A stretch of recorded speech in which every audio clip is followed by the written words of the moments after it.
I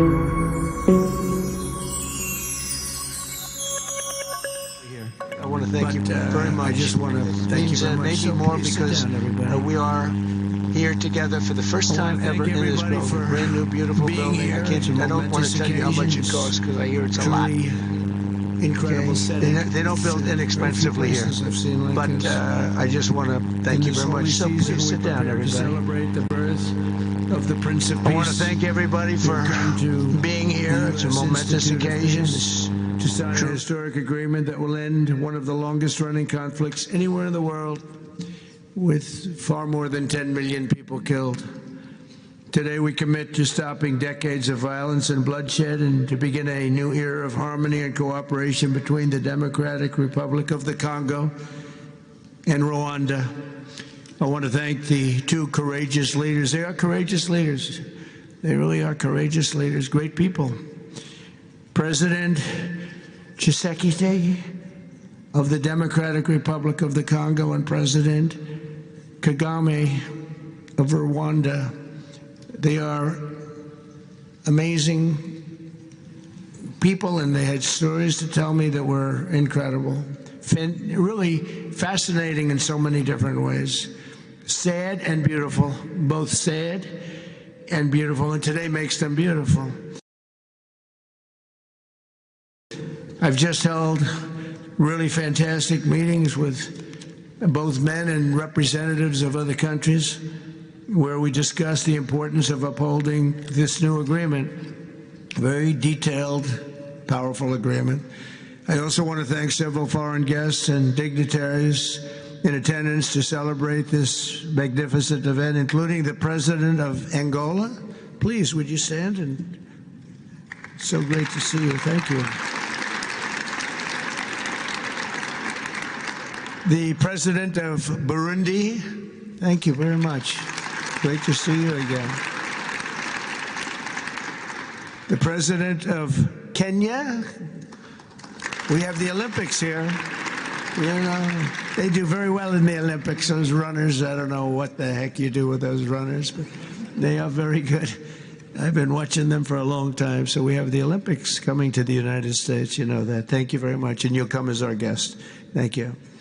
And the President of the Council of Ministers of Togo, thank you. Thank you very much. The Vice President of Uganda, thank you.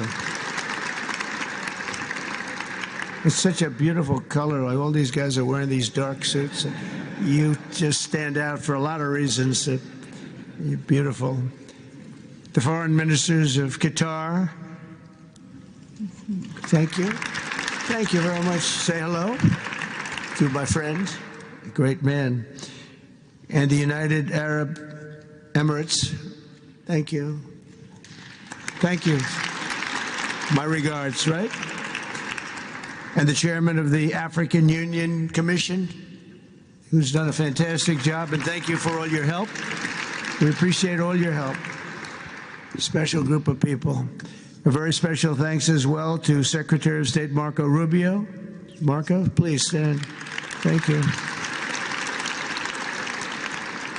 And thank you for putting a certain name on that building. I said, boy, that is beautiful. That blew up last night. They said, that's a great honor. It really is. On this building, it's a great honor. Thank you very much. I assume you had a lot to do with that. Just a little bit, yeah. Thank you. Appreciate it. And Senior Advisor for Africa, Masad Boulos, who's been fantastic. Thank you, Masad.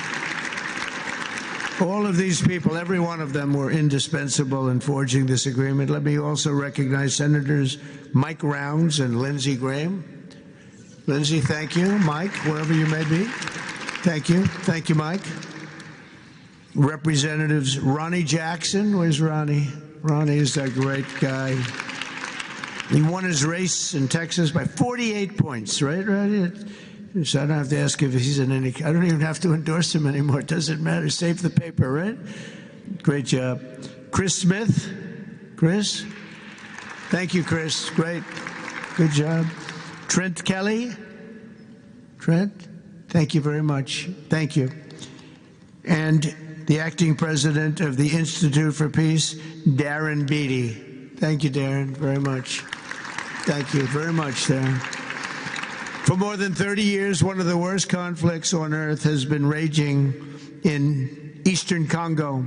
Millions and millions of people have been tragically killed, went on forever, and countless more have been displaced from their homes. Families have been destroyed. It's been a disaster. Many administrations have tried, but probably not too hard, knowing who preceded me. But they tried. It says they've tried. But we tried harder to end this conflict. But they've accomplished, obviously, they accomplished very little because the killing went on at levels that just got worse and worse. And today we're succeeding where so many others have failed. And this has become the 8th war that we've ended in less than 1 year. Such an exciting thing to do. This has been a really, because we're talking about 30 years of fighting, 30 years, much more than 10 million lives. Last June, thanks to the efforts of Secretary Rubio and Mr. Boulos, Rwanda and the DRC reached a landmark agreement to move toward peace. They started the process. I met with some of their great representatives who are here also, and we started a great process. The compact we're signing today, which will be known as the Washington Accords, everybody sort of liked that name, formalizes the terms agreed to in June, including a permanent ceasefire, the disarmament of non-state forces, provisions for refugees to return to their homes, and justice and accountability for those who have committed illegal atrocities. Very importantly, this agreement also creates a new framework for economic prosperity. There's tremendous wealth in that beautiful earth. It's beautiful earth, but it was stained badly with blood, tremendous amounts of blood. But in the region that will support a lasting peace, and the Democratic Republic of the Congo and Rwanda have agreed to more closely integrate their economies with each other rather than fighting, and they'll be doing that. And these two gentlemen are very smart, and I think they liked each other a lot. I spent time with them. I think they liked some people may be surprised. I really do. I think they've spent a lot of time killing each other, and now they're going to spend a lot of time hugging, holding hands, and taking advantage of the United States of America economically like every other country does. So they're going to do very well. But they do have some very valuable things. They're going to have a lot of money and a lot of success. And I think they're going to get along really well. So I hope so. Thank you very much. Look at them. Look at the way they love each other. Thank you. So I have a lot of confidence in both leaders. We'll keep these commitments. I know they're going to keep them and follow through on the agreement and create a much brighter future for the people of their countries and their heroes within their countries because of today. This is a big story. And so much is being written and said. All of the newscasts have it at the top of the list. And they are heroes, and we want to keep it that way. Today, the United States is also signing our own bilateral agreements with the Congo and Rwanda that will unlock new opportunities for the United States to access critical minerals and provide economic benefits for everybody. And we'll be involved with sending some of our biggest and greatest companies over to the two countries. And we're going to take out some of the rare earth and take out some of the assets and pay, and everybody's going to make a lot of money. These are just two of the many new agreements related to mineral supplies that my administration has achieved this year, including with Australia, Japan, Kazakhstan, Malaysia, South Korea, and many other countries. With all of these agreements, we're forging new economic security partnerships that protect the interests of America and our friends and partners, and a core feature of my administration's national security strategy, a big part of which is the tariffs. We're taking in trillions of dollars in tariffs. Nobody's ever seen anything like it, and it's given us really great national security. We'll be paying down debt. We'll be making distributions to people, and we're really doing a job. It's amazing. I was with a gentleman, the future king of Saudi Arabia, and you've heard me say this a couple of times, but 2 months ago when I was over there, he said, and actually Qatar is represented today, and UAE is represented, and your leader said the exact same thing, different words, but the exact same thing, that 1 year ago they thought our country was dead, and now our country is the hottest country anywhere in the world. We're the hottest country anywhere in the world. Nobody's ever seen anything like it. We have over $18 trillion, that's just in 10 months, pledged or being invested or pledged to be invested in the United States. Think of that, 18 trillion. The highest amount we've ever had is 1.5. Under the Biden administration, they did much less than 1 in 4 years. Think of that. So they did less than 1 trillion in 4 years. We have 18 trillion in 10 months. It's going to be much more than that, too. No other country in history has ever been close, no matter what country you pick. So I want to thank you again, everybody, for your great vision, and I want to thank the people, especially the people that we named. Some of the others that unfortunately we didn't name, we just couldn't do that. But for your vision and for your courage, because it's made it possible to begin healing old wounds and transcending past differences and creating a future where every child of God can live in dignity, prosperity, and peace. And these are two very good men, and they're two potentially very strong countries. I'd like to now invite President Kagame to come up and say a few words. It's Rwanda. And then, if I may, President of DRC, who really is doing a great job. These are two men that are doing a great job. And again, they're so respected because of what they're doing today and the mission that they've really, I think, accomplished. And we'll see how it all works out, but I think it's going to work out really great. They want to get on to other ways of living for their people, and they're great leaders. Thank you very much. Please, Mr. President. Thank you. Thank you very much.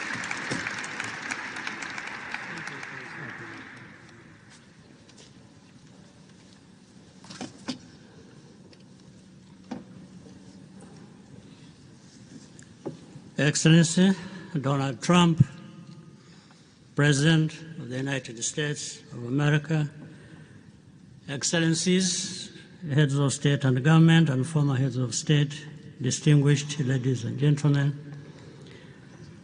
I want to begin with some words of thanks. First, to my fellow heads of state and government from Africa, your presence here confirms that these efforts enjoy the broad support necessary to succeed. I also thank Minister of State Kulaifi, representing His Highness Sheikh Tamim bin Hamad of Qatar. The role of Qatar has been absolutely central in getting us to this point.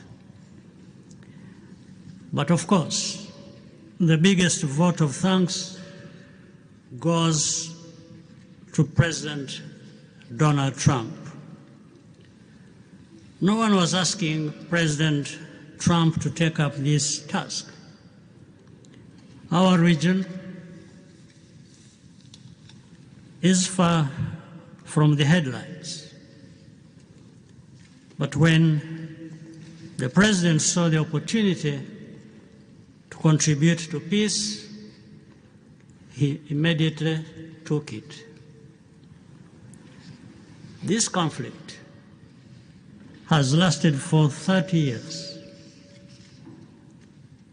We have seen countless mediations and efforts, but none has succeeded in resolving the underlying issues.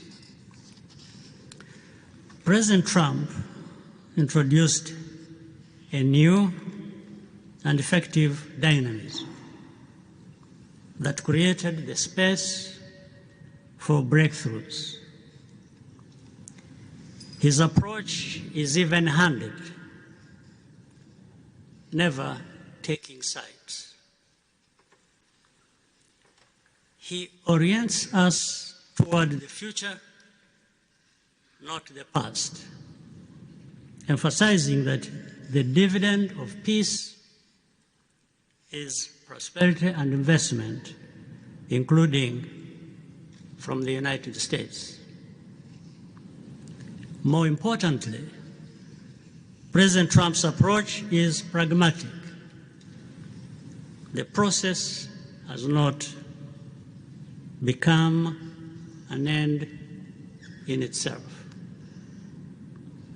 All of these elements filter down to his dedicated team, and here I want to single out Secretary Rubio and Masad Boulos for special appreciation. We would not be here today without their efforts.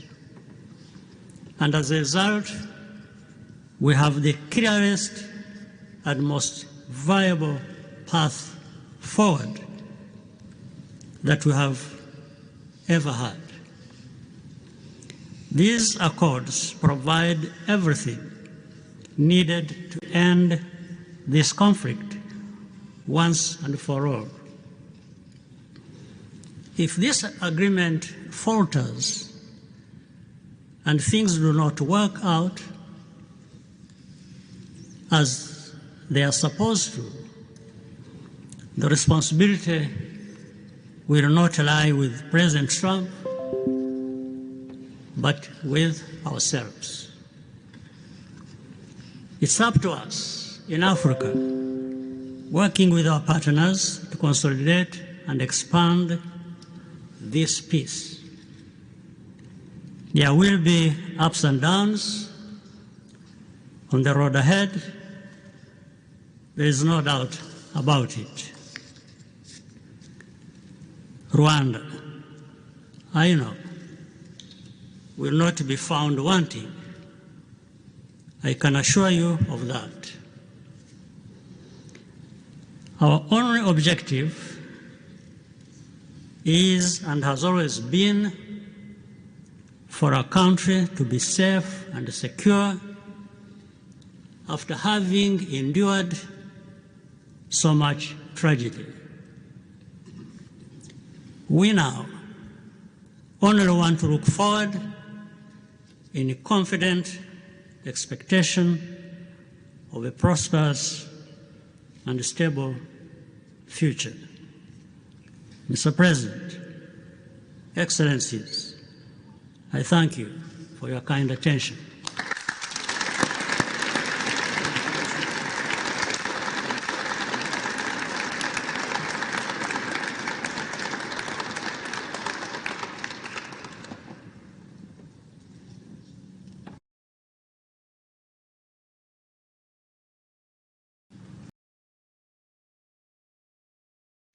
Nous le ferons avec sérieux, de l'unité et de l'intégrité de notre territoire. Nous espérons qu'avec le même sérieux que la République du Rwanda respectera, elle aussi, pleinement la lettre et l'esprit des engagements pris ici à Washington. Notre main est tendue pour une coopération apaisée, fondée sur le respect mutuel, la non-ingérence et la lutte commune contre les groupes armés, la fin de tout soutien à des forces négatives et l'ouverture de perspectives économiques équitables au bénéfice de nos deux peuples. Pour ma part, je veux croire que ce jour marque le début d'un chemin nouveau, un chemin exigeant, certainement difficile, mais un chemin où la paix n'est plus seulement un vœu, mais un cap. La République démocratique du Congo y prendra toute sa part, avec dignité, avec conscience et constance, et avec le soutien de ses partenaires. Nous demeurons vigilants, mais pas pessimistes, lucides, mais résolument optimistes.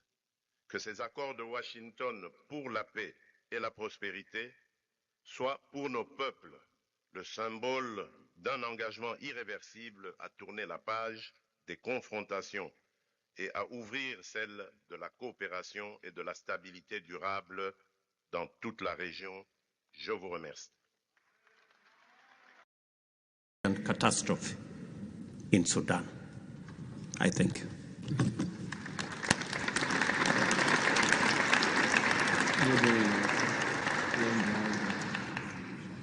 Excellence, le chef d'État et de gouvernement ici présent. Heads of state and government, dear delegations, it is with great joy that I speak today before you in order.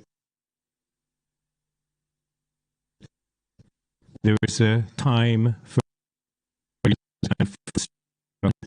and there's a time for despair and there's a time for hope. We are experiencing we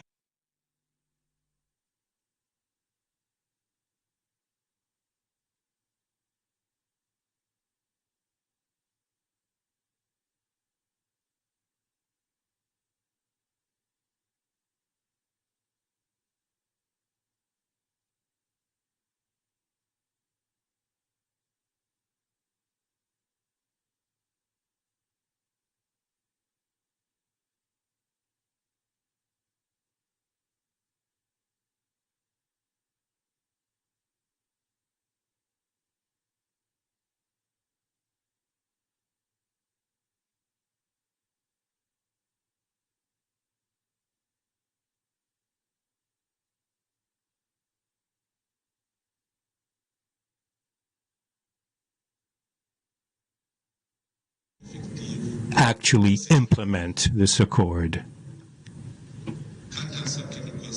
As far as we are concerned,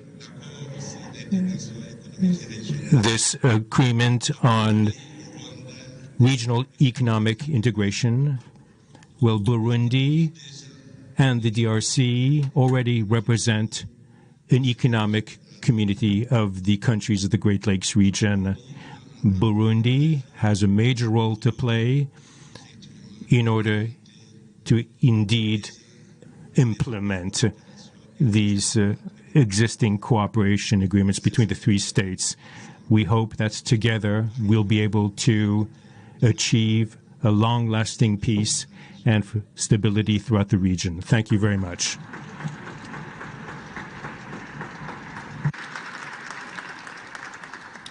Thank you very much. And I just want to introduce a friend of mine who I just noticed in the audience. He's in charge of a very small sport called here soccer, over there football. So nobody knows really what to call it. Johnny, thank you very much. The head of FIFA is here.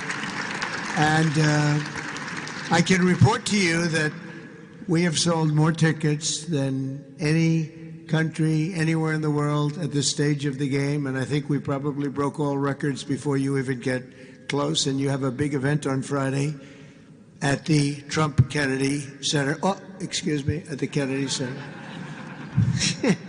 Pardon me, I've such a terrible mistake, Marco. At the Kennedy Center, and I look forward to seeing you there. But I want to congratulate you. No, it's really taken the world by storm. You've never done anything like what's happening in terms of ticket sales. I'm making a lot of enemies telling people, I'm sorry, I can't get you tickets. I just can't do it. But congratulations. You've done a fantastic job. A great leader in sports and a great gentleman. Thank you very much, Johnny. Thank you. And now we're going to sign a very important agreement. Thank you.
Thank you very much, everyone.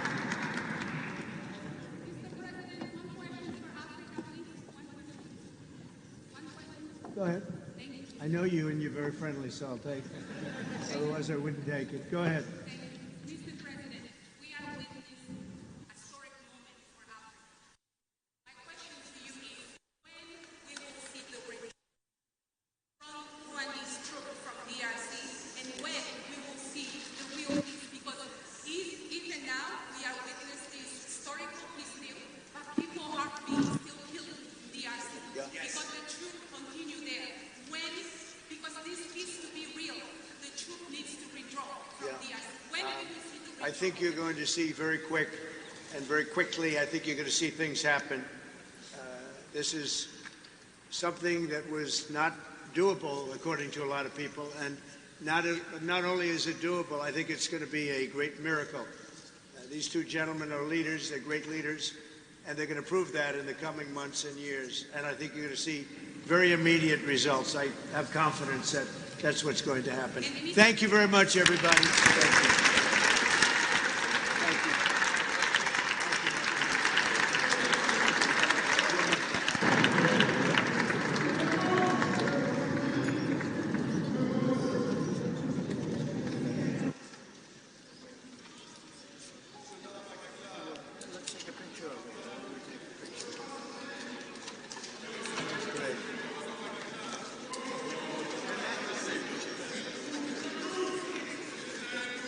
It's a big deal. They like it. People.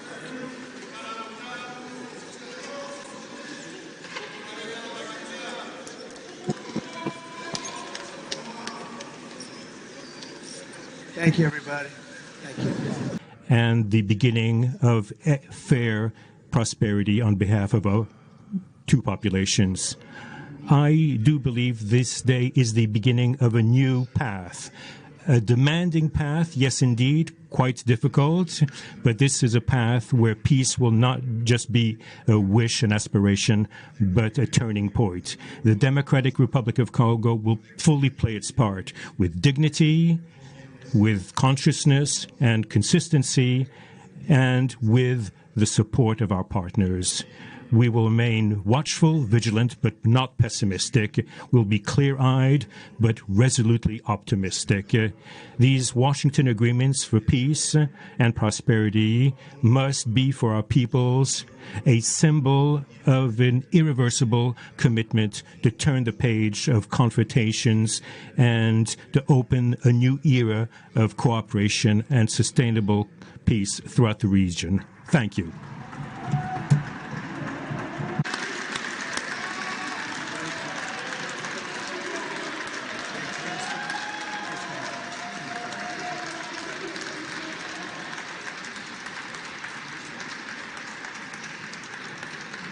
So, if I might, my four new friends, a couple of cases not that new. Could you come up, please? Do you mind?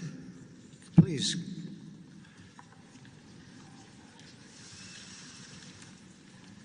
They represent so many and so well, so I just want to thank you very much. Good.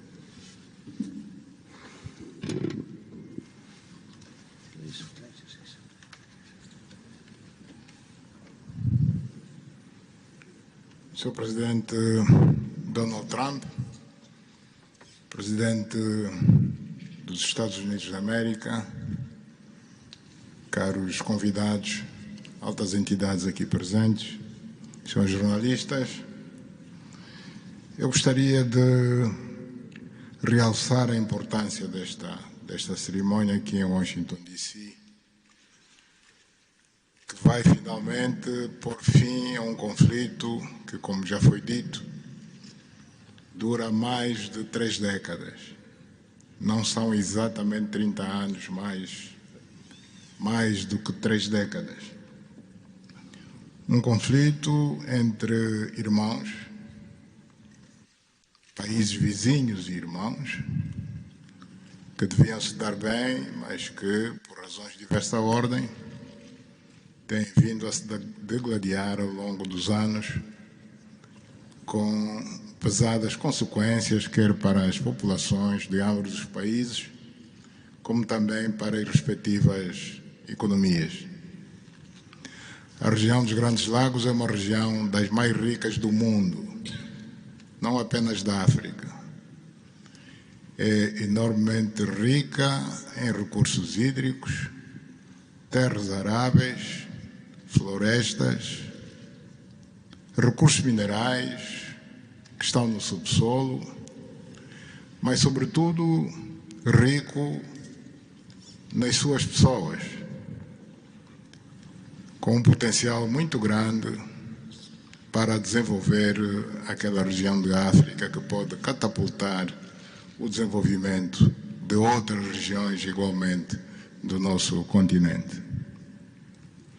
O mundo atravessa hoje uma crise energética e alimentar.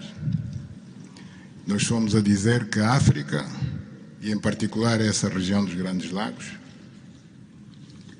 tem o potencial, não digo de resolver, mas de contribuir consideravelmente para a resolução destas duas grandes crises, quer alimentar, quer a energética, não apenas para o nosso continente, mas para o mundo.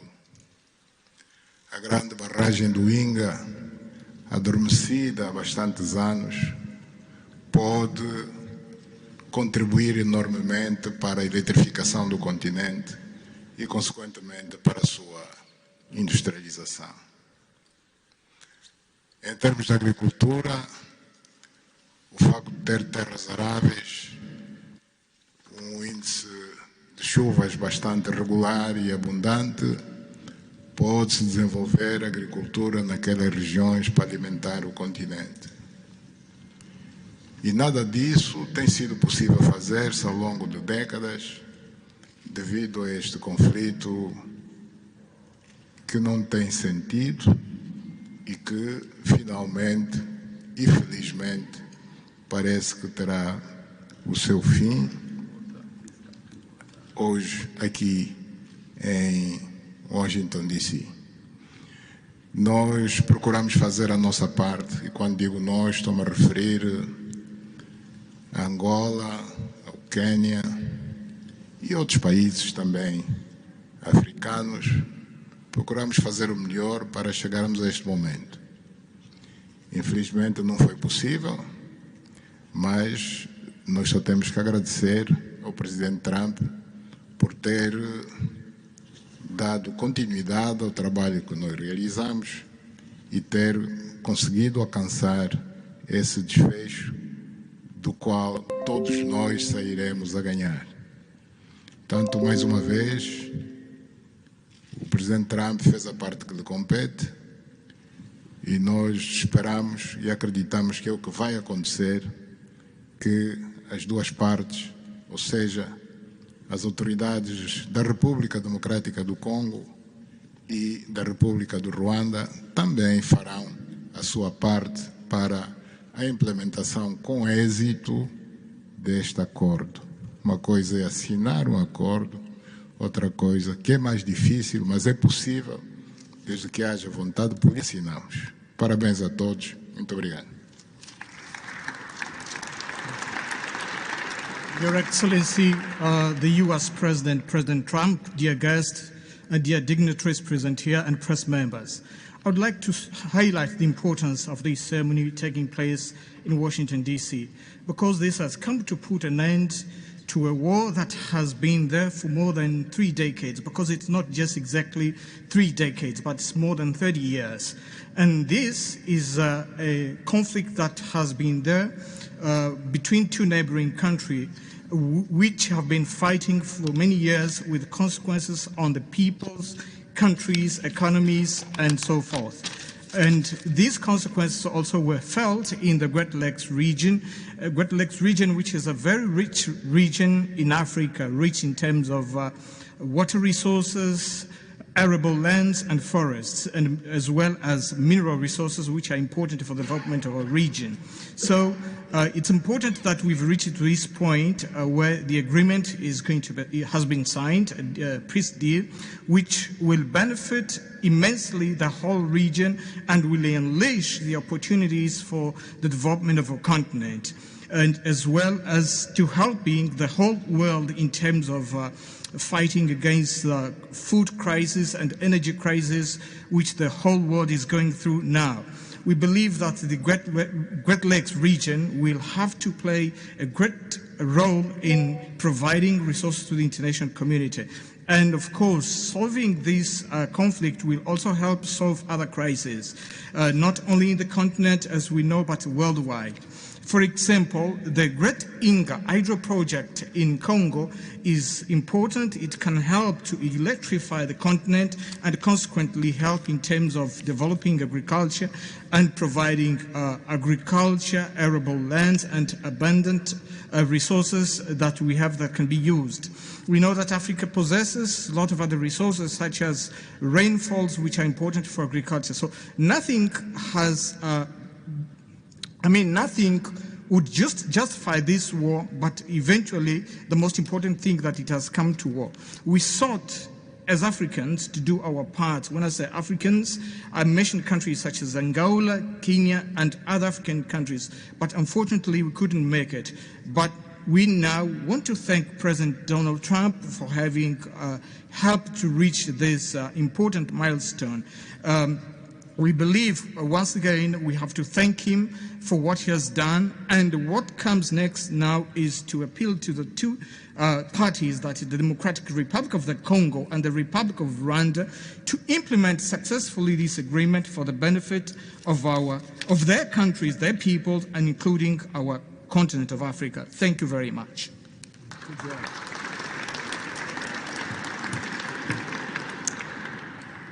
Your Excellency, President Trump, fellow heads of state, today's signing of the Washington Peace Accord for Eastern DRC is not merely a monumental diplomatic milestone. It is a decisive act to end a devastating conflict that has scarred the region for decades. Mr. President, what you have achieved is not only transformative, it is consequential and historic.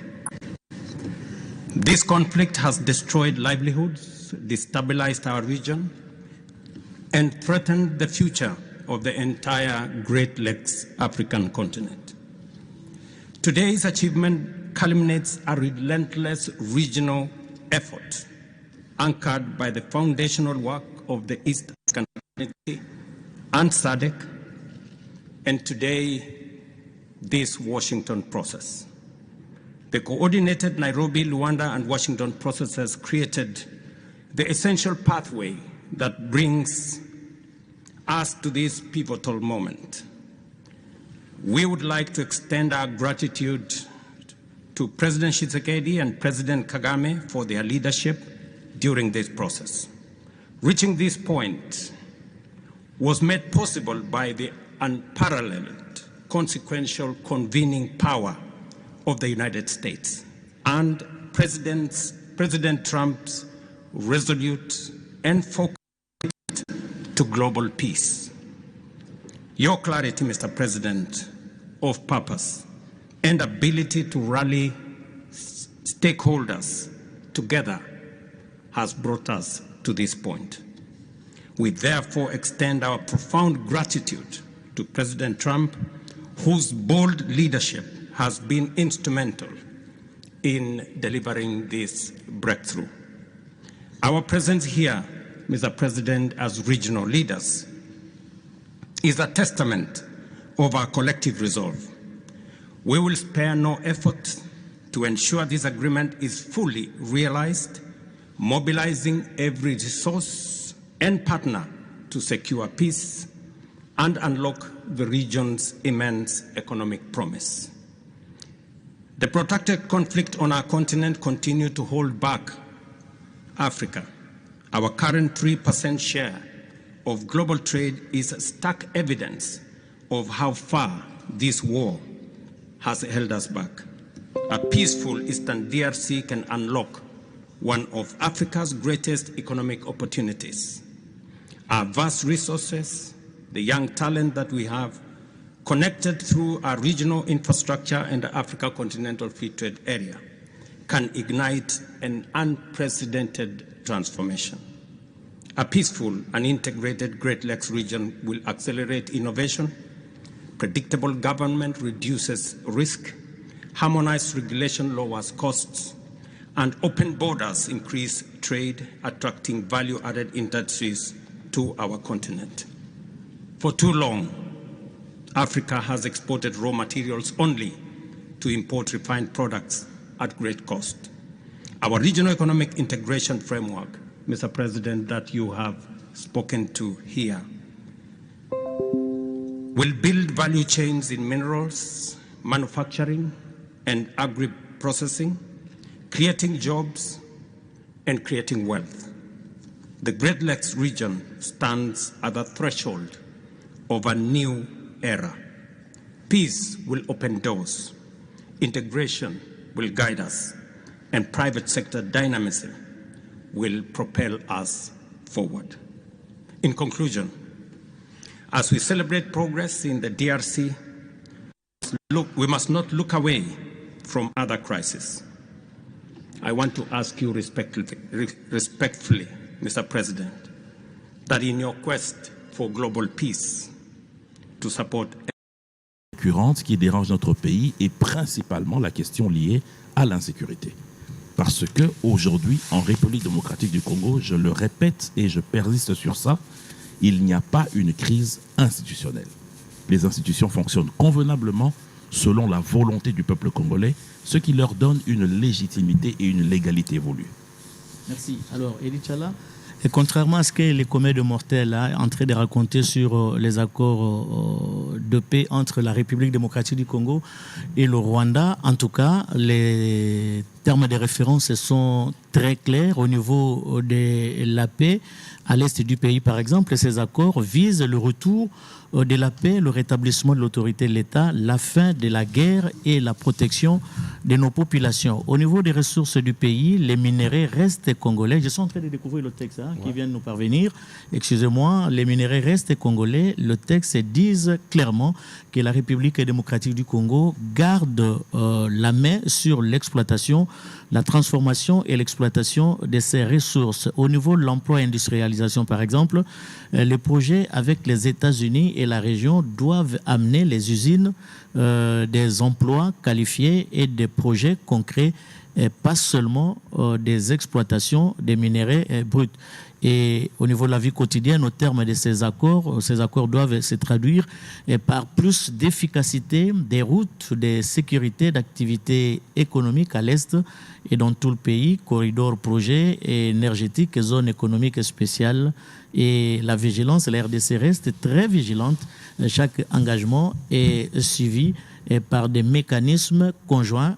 En cas de non-respect, le pays garde ses marges de manœuvre. Nous allons découvrir, au fur et à mesure, nous découvrons... C'est justement cette partie-là qui m'intéresse beaucoup, parce que la question que je vais poser à Moïse Moussangana porte justement sur, potentiellement, il pourrait y avoir des conflits d'intérêts entre entreprises. C'est ce que j'entrevois et je pense que cela peut encore susciter plus d'insécurité que maintenant. Vous n'imaginez pas que des entreprises américaines viennent en République démocratique du Congo, spécialement dans la partie Est, pour investir et qu'elles trouvent d'autres entreprises sur place et que ça crée des mécontentements du genre des carrés miniers qui auraient appartenu à telle entreprise qui devrait désormais appartenir à telle autre entreprise. Est-ce que vous pensez que ce genre de choses sont évitées et donc pas possibles? Je crois que l'invité qui nous a précédé ici, pour ne pas le citer, le professeur Godempoy, a parlé de co-entreprise. Effectivement, dans la philosophie de cet accord, c'est d'arriver à des partenariats. Pas entre le pays mais entre les entreprises américaines et les entreprises congolaises. Ces entreprises congolaises peuvent être publiques comme elles peuvent être privées. Donc, dans la constitution de ces entreprises, bien sûr, il y aura des négociations qui vont conduire à ce que tout soit structuré, soit élaboré de sorte que chacun aura amené ce qu'il va amener et en retour, il reçoit aussi, le bonus qu'il reçoit, c'est quoi? C'est en fonction aussi de ce qu'il amène. Mais il faut savoir que, parce que quand on voit cet accord, les entreprises américaines pourraient amener 500 milliards de dollars. 500 milliards de dollars. Vous savez, nous avons un budget aujourd'hui qui va atteindre, je crois, 26 milliards. Le PIB, le professeur Godempoy a dit, il n'a que 90 milliards. Mais nous pouvons avoir un apport de 500 milliards de dollars. C'est de quoi à investir dans beaucoup de domaines où nous sommes déficitaires. Électricité, transport,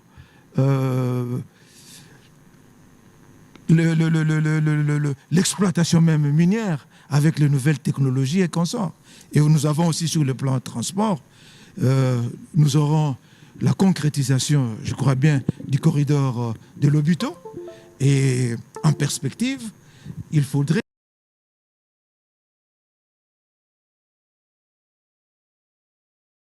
qu'il y ait aussi un corridor qui parte de l'Est pour rencontrer le corridor sud qui est le corridor Lobito. Tout ça, ça va faire quoi? Ça va faire qu'il y aura une activité économique intense qui va profiter d'abord au pays par toutes les taxes qui seront payées et consorts, à la population avec les emplois qui seront créés, les rémunérations. Donc voilà, c'est tout cela. Donc je crois qu'on ne peut pas avoir peur d'aller dans la co-entreprise, mais je crois que les choses seront bien définies. Les choses seront bien définies. Thierry Monsenepo. Je voudrais ajouter quelque chose. Oui.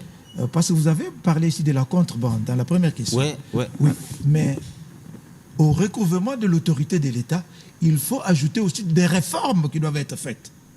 Parce que, vous savez, si le Congo, à partir de 2018, est devenu premier producteur mondial du coltan, alors que pendant tout ce temps, il a fallu qu'il y ait des nouveaux instruments, comme les instruments SURGEL et consorts, qui ont été appliqués, qui ont fait que il y a des entreprises congolaises qui ont aussi beaucoup joué, de telle manière que le Congo a repris sa place. Je disais hier que c'est en 2024 et en 2025, avec ce qu'il y a eu comme recrudescence de l'insécurité à l'Est, que notre production en coltan, à cassiterite va chuter. Mais si nous recouvrons la paix, je crois que les choses vont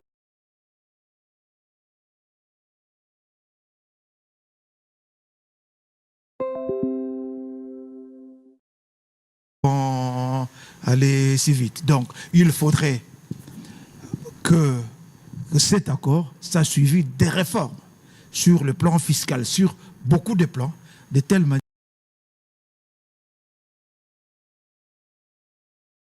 manière que cet accord soit capitalisé.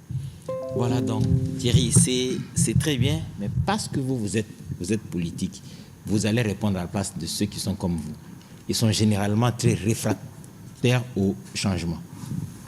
Le président de la République, avec ce qui impose cet accord, ce deal, des réformes sérieuses, il faut des compétences, des capacités intellectuelles, managériales nécessaires pour occuper des postes et répondre aux besoins de notre peuple. Est-ce que dans vos partis politiques ou dans vos réunions des politiques, vous échangez sur cette nécessité? Parce que dès qu'il y a une opportunité, vous vous ruez dessus, vous oubliez qu'il faut des compétences pour assumer ce genre de responsabilités. Merci beaucoup, Idi. Avant de répondre à votre préoccupation, je voulais rebondir à ce qu'a dit Moïse, et principalement sur votre question, sur les questions de flottement ou de de conflit de compétences qu'il y aurait avec les investissements américains. Je crois que Blaise a eu à faire allusion à un élément important de cet accord. Je crois que c'est au point 1.4, où spécifiquement, il est clairement établi que l'autorité de l'État congolais va s'exercer sur l'ensemble du territoire national. Qui dit autorité de l'État congolais veut dire exactement les artefacts qui font que les sociétés commerciales aujourd'hui fonctionnent. Aujourd'hui, dans la partie où l'État exerce cette autorité, nous voyons des sociétés étrangères qui jouxtent les sociétés nationales. Il n'y a pas conflit d'intérêts. Il y a des sociétés qui évoluent même dans un même secteur et il n'y a pas d'affrontement. Ce qui veut dire que tout l'arsenal juridique que nous avons, qui encadre la fiscalité et la parafiscalité de notre pays, va permettre à ce que, même dans ces coins où l'autorité de l'État va revenir, il y aurait les mêmes règles qui permettraient à ce que notre économie puisse fonctionner normalement. Maintenant, en ce qui concerne les questions liées aux compétences, je pense qu'il est très important que nous puissions prendre des décisions stratégiques, politiques, pour sauver notre État. Autant que nous sommes décidés aujourd'hui à ce que dans l'armée, il n'y ait pas n'importe qui puisse rentrer dans les FARDC, dans la police n'importe qui, il faudrait également que demain, dans les responsabilités qui vont être portées dans le sens d'exécuter cet accord, qu'il n'y ait pas de clientélisme, qui donne la voie à ce que les personnes qui vont demain être les répondants de cette activité importante puissent être des personnalités qui ne seront choisies que sur base de leur appartenance politique. Le Congo est pluriel, il faudrait nécessairement que les compétences puissent parler plutôt que des accointances et des ramifications politiques. Voilà, cette question, en tout cas, le secrétaire permanent de l'Union sacrée de la Nation, qui sera sur ce plateau d'un moment à l'autre, il va devoir répondre aussi à cette question parce qu'il est celui qui reçoit un maximum de pression chaque fois c'est lui le secrétaire permanent. Oui, justement, quand il y a des opportunités comme celle-là. Mais on me fait dire que Washington est prêt. Est-ce que, Patrick Kachala, nous pouvons entrer en contact avec Oscar Mbalkaïj ou Giscard Koussema à Washington? Ce n'est pas encore le moment. Voilà, donc en attendant que Washington s'apprête, oui. Mais je voulais faire une précision, oui. Mon cher frère, et revenir aussi sur le document que Blaise a eu à lire. Effectivement, ce que Bokoki a dit est vrai. Il y a énormément de spéculations dans les réseaux sociaux. Les gens vont dans tous les sens, jusqu'à dire qu'en réalité, tout ce qui a été fait, c'était pour donner une opportunité économique, non seulement au Rwanda, mais aux États-Unis. Mais je vais vous dire que le gouvernement a intelligemment négocié cette partie du contrat. Parce que la conditionnalité d'aller vers la partie économique, c'est la paix. C'est-à-dire que la République démocratique du Congo a mis une ligne rouge. D'abord la paix pour les populations de l'Est, d'abord le départ des militaires étrangers sur nos territoires, d'abord le retrait des mesures défensives du Rwanda orientées sur le territoire congolais, d'abord les questions liées à l'humanitaire, ensuite l'économie. Et ce n'est pas n'importe quelle économie, c'est de l'économie stratégique, géopolitique et partagée. Par exemple, en ce qui concerne le barrage de Ruzizi, on en a parlé hier. Par exemple, en ce qui concerne l'exploitation du gaz méthane du lac Kivu, c'est des exploitations partagées. Le parc également de Virunga, c'est des exploitations partagées. Là, il faut une économie stratégique. Mais la conditionnalité de la RDC, c'est d'abord la paix. C'est d'abord la paix, oui.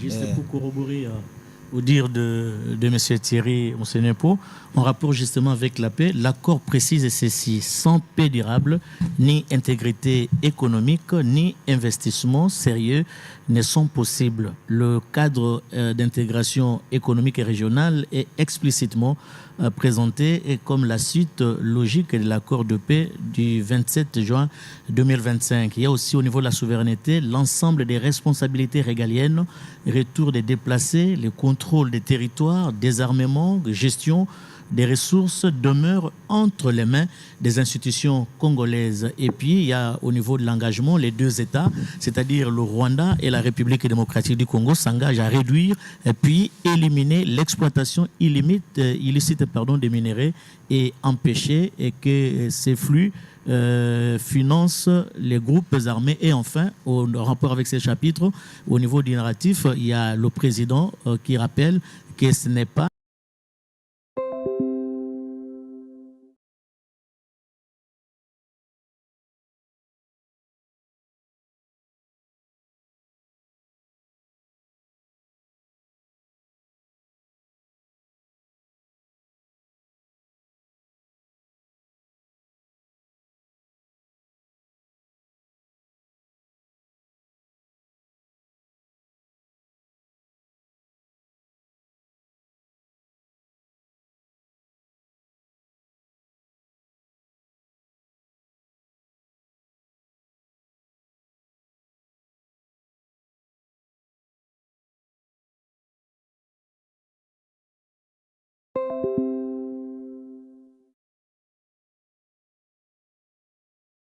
une fin de l'histoire, mais un début de chemin, paix exigeante, coopération sous conditions, respect mutuel, fin de tout soutien aux groupes ou aux forces négatives dans la région.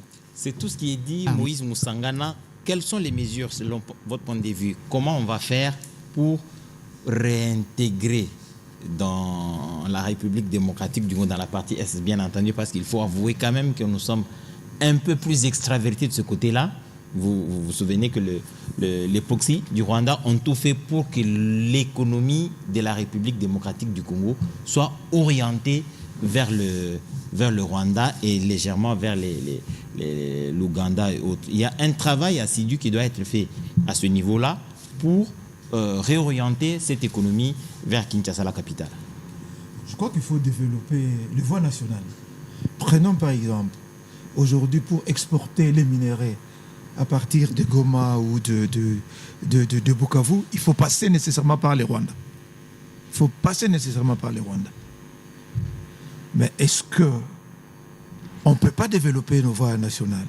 C'est-à-dire qu'on peut avoir de la route Bukavu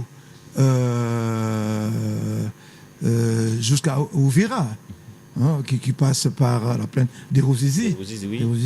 Et là, on est sur les lacs Tanganyika. On peut, à partir du lac Tanganyika, aller de l'autre côté pour prendre l'océan Indien, de l'autre côté. Donc, il faudrait qu'on développe les voies nationales.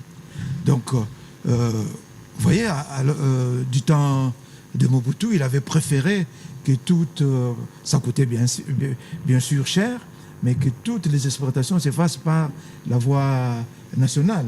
Le cuivre quittait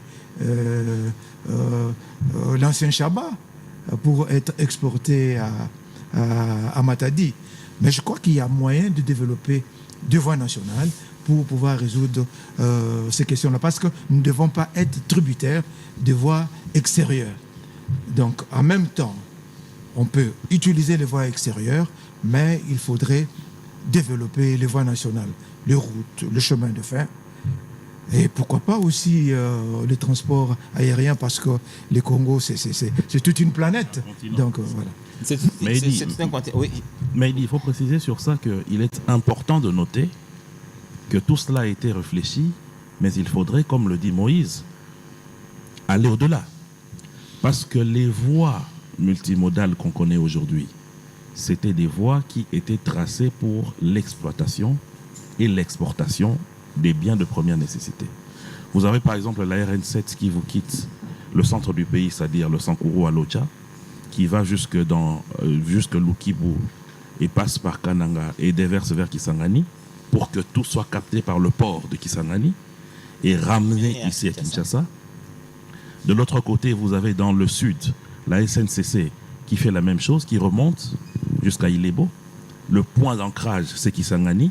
Ramener ça ici. Et l'ONATRA, qui est aujourd'hui devenu la SCPT, prend par son chemin de fer... Ça a repris son nom. Jusqu'à Matadi. Ça a repris le nom de l'ONATRA. Voilà. Oui.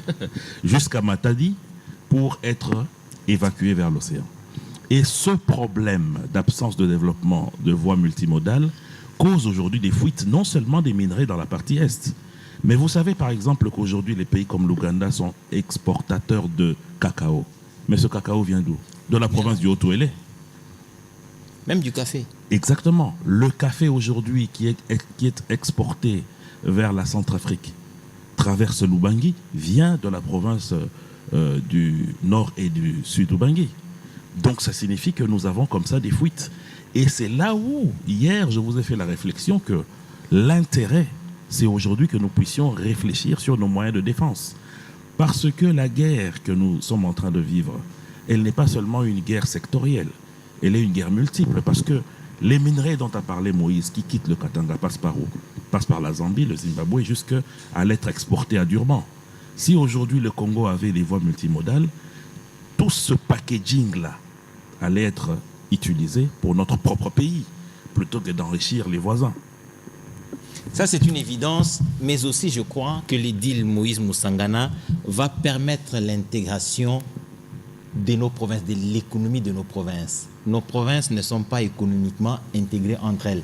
Nous n'avons pas beaucoup d'échanges entre économies, et je crois que les deals américains qui arrivent, les entreprises américaines qui vont s'installer en République démocratique du Congo, le gouvernement devrait penser sur cette disposition de la République démocratique du Congo et de potentiel selon chaque province.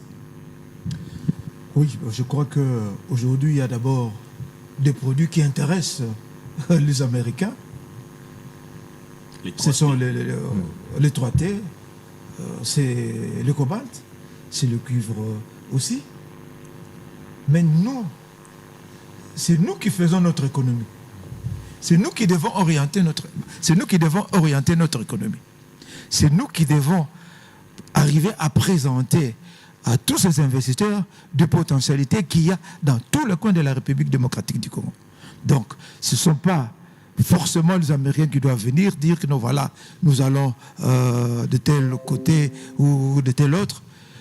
Mais il faudrait, je crois que nous avons un plan de développement économique national. Je crois que c'est le moment aussi de vouloir le concrétiser, l'exploiter comme il se faut, comme il se doit, et de chercher à les concrétiser. Donc, nous devons présenter ce qu'il y a comme facilité, ce qu'il y a comme opportunité, ce qu'il y a comme potentialité aux éventuels investisseurs. Donc c'est pourquoi je disais que la tâche nous revient à nous. Parce que la tâche nous revient justement, elle revient aussi aux entreprises publiques du portefeuille. Vous êtes ici à PCA, bien entendu. On parle ici d'une économie. Parce que vous avez expliqué comment ça a été fait, des routes d'exploitation, bien entendu, pour évacuer les produits exploités en République démocratique du Congo. Il faut dès maintenant que les entreprises publiques du portefeuille réfléchissent sur comment s'étendre sur l'ensemble du pays. Vous avez les pipelines du pétrole, parce que vous êtes dans le secteur pétrolier, qui amènent du pétrole ou des produits pétroliers de l'océan vers Kinshasa et s'arrêtent là. Et c'est même pour cela que nous avons deux zones. Il y a la zone ouest, zone est dans la fixation des prix. Est-ce que vous ne trouvez pas que ce deal est une occasion pour que l'ensemble du portefeuille de l'État réfléchisse sur comment participer à cette saga économique qui arrive avec ce deal? Oui, ce que vous dites est très important, mon cher Eddy. Parce qu'en réalité, l'État a cessé d'être compétitif. Pourquoi? Parce que l'État est le premier propriétaire de toutes ces entreprises-là. Certes, il y a eu la transformation. Les entreprises sont devenues des entreprises commerciales. Le cas de Kobil, par exemple. D'autres sont des établissements, comme ici à la RTNC, là où nous sommes. Mais l'État est resté propriétaire à 100%. L'État n'a pas su récapitaliser ces entreprises pour la simple raison que l'État a été focalisé sur des questions sécuritaires. Donc le deal que nous avons aujourd'hui va permettre à l'État de se recentrer sur les investissements importants au niveau de ces entreprises. Mais Thierry, nous allons à Washington. Oui. C'est le moment M. Oui, c'est le moment M. Oscar Mbal-Kaïj a certainement d'autres invités ou de nouvelles informations à nous fournir.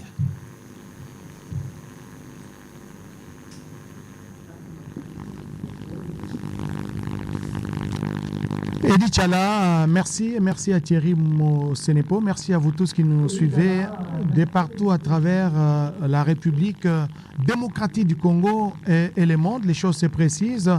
Les différentes délégations sont déjà arrivées à l'Institut américain pour la paix, lieu où va se tenir la cérémonie d'entérinement de l'accord de paix et économique entre le Rwanda et la République démocratique du Congo.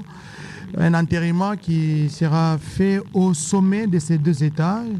Je vais dire, c'est le président de la République démocratique du Congo, Félix Antoine Tshisekedi Tshilombo, et son homologue rwandais, Paul Kagame, qui vont procéder à l'endossement, à l'entérinement de cet accord de paix et économique. Nous allons retrouver une fois de plus Giscard Koussema depuis le Centre américain pour la paix. Il va nous décrire l'ambiance qui se déroule sur place. Giscard Koussema.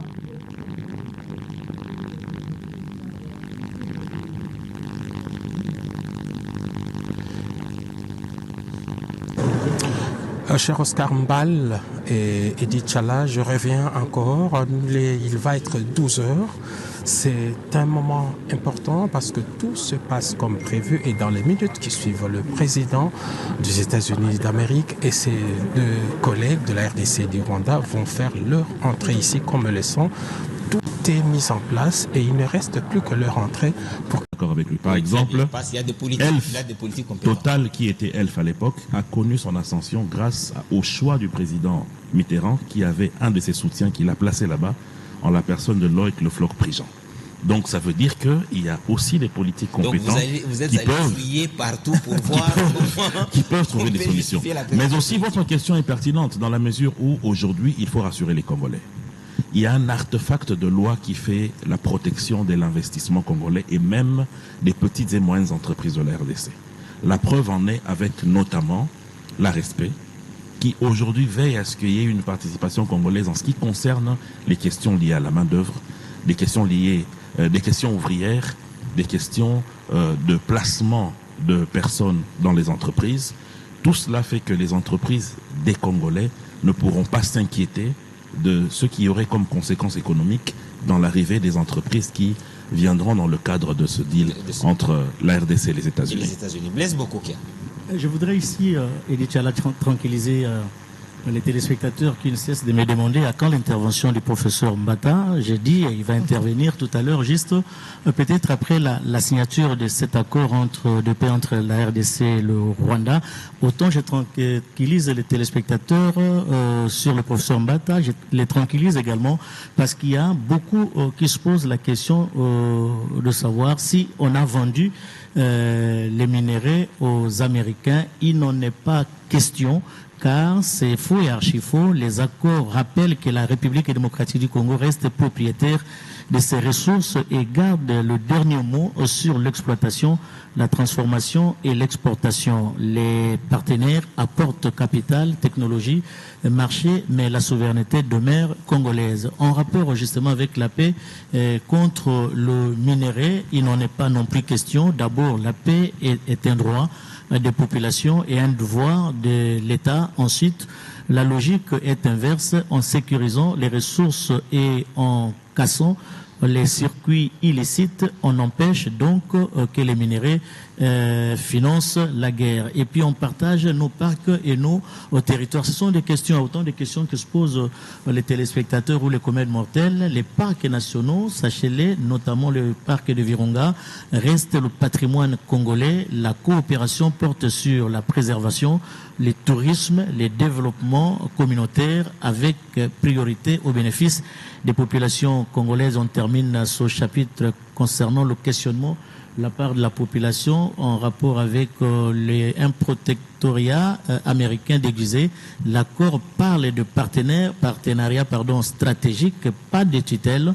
Il repose sur le respect des lois congolaises, de la souveraineté nationale, de la transparence et de l'intérêt mutuel avec des instances conjointes où la République démocratique du Congo est à toute a toute sa place prépondérante dans cet accord. Voilà, Edith Chala, certaines précisions qui valent la peine d'être données pour essayer de dissiper tout malentendu de la part de ceux qui se donnent le plaisir de raconter n'importe quoi en rapport avec cet accord. Bien entendu, Blaise Boko, il faudrait justement rassurer notre population parce que tout ce qui est fait, à Washington notamment, est fait pour le bien de la population congolaise. Le président de la République ne cesse de le répéter. Il engage la République, bien sûr, mais la République n'est pas sa propriété. Il travaille donc pour le bien de tous les Congolais et il est tout à fait normal que ces Congolais s'inquiètent quand ils n'ont pas les informations les bonnes sur le contenu, sur l'essentiel de ce qui va être fait dans le cadre de ce deal. Mais là, il faut interpeller l'élite congolaise. Il y a une dose politicienne qui fait que l'on désoriente le peuple de la RDC. Comment vous pouvez expliquer que des intellectuels de haut niveau qui aspirent à gérer la République prennent les informations qui sont visiblement très claires et les torturent et distillent dans la communauté des mauvaises informations avec l'idée de monter la population contre le pouvoir en place? Oui, je pense, Eddy, qu'au liminaire de cette émission, j'ai eu à vous dire exactement que lorsque vous avez un pays étranger qui arrive à vous agresser, il y a des proxys, il y a des espions, il y a des charançons dans le fruit qui sont utilisés par cette force négative extérieure pour avoir un travail à faire de manière interne. Aujourd'hui, par exemple, on entend des gens qui sont en train de dire que le président de la République aurait dû d'abord emmener cet accord au Parlement avant de pouvoir... Je pense que je parle même sous la lumière du grand professeur Mbata qui est constitutionnaliste. L'article 213 de la Constitution est clair. Ce qui donne même le pouvoir au président de la République d'agir comme il le fait pour ce qui est des traités et des accords internationaux. Et que d'ailleurs, si je dois questionner à ces gens-là, pourquoi ils n'ont pas emmené leur science lorsque il a été signé l'accord entre la RDC et la MONUSCO en 2015? Où est-ce qu'ils étaient lorsqu'il y a eu la signature entre le M23 et la RDC à Nairobi en 2013? Où est-ce qu'ils étaient lorsqu'il y a eu l'accord cadre d'Addis Abeba en 2013? Où est-ce qu'ils étaient lorsqu'il y a eu le contrat chinois qui est parti ensuite au Parlement? Donc tous ces savants qui ne viennent naître que lorsqu'il faut aller à l'encontre de ce que veut le peuple par la vision du président de la République sont des ennemis de la nation. Il ne faut pas les appeler autrement. Et ce qui est encore important à relever aujourd'hui, c'est que cet accord est tellement structuré que c'est en train de couper l'herbe sous les pieds à Kagame, à telle enseigne que, aujourd'hui, au moment où je vous parle, depuis le territoire rwandais, l'armée, les RDF ont bombardé notre territoire. Cette information qui est confirmée est aujourd'hui en train de démontrer réellement que ce régime sanguinaire de Kigali est aux abois. Et que donc, ceux qui aujourd'hui sont comme proxy de ce pouvoir négatif ici dans notre pays sont justement ceux et celles qui sont en train de vouloir désorienter la population par rapport à un élément important, qui est la paix, qui est la sécurité. Parce que nous avons une population résiliente. Cette population qui sait se lever tôt et se battre n'a besoin que de la paix pour aller de l'avant. Nous avons besoin de la paix pour aller de l'avant. Washington, ça s'apprête. On va voir d'un moment à l'autre quand on nous fera signe. Juste une question à M. Thierry. Oui, vas-y. Pourquoi l'accord de paix entre l'RDC et le Rwanda et le deal entre l'RDC et les États-Unis font peur à une certaine opposition congolaise? Très bien, Blaise. Vous savez, il y a ce qu'on appelle des pêcheurs en eau trouble. C'est-à-dire des personnes qui n'ont pas de légitimité populaire, mais qui à chaque fois utilisent les événements politiques pour se retrouver dans les institutions de la République. Donc le besoin de ces personnes, c'est d'avoir des cycles de guerre, des cycles de déstabilisation en République démocratique du Congo pour qu'ils puissent se positionner. Ce qui explique même que bon nombre d'entre ces personnes ont évité les élections qu'il y a eu en 2023. Parce que c'est des personnes qui sont habituées non seulement à chercher à manipuler les urnes pour ne pas recourir réellement à la légitimité que le peuple peut leur donner. Donc, ce deal est en train de taire une engeance qui a eu à évoluer pendant 30 ans sur le plan externe, mais aussi sur le plan interne. Du moment que le Rwanda est asséché, parce qu'aujourd'hui les minerais de la RDC seront tracés et vont servir réellement pour le développement de notre pays. Il y aura traçabilité. Il y aura une déstabilisation au Rwanda, il faut être sûr. Il y aura une stabilité chez nous. Et donc les pêcheurs en eau trouble n'auront plus de répondants. Parce que c'est des personnes qui ne sont là que pour exister via des salons politiques, via des conciliabules, et non vers des...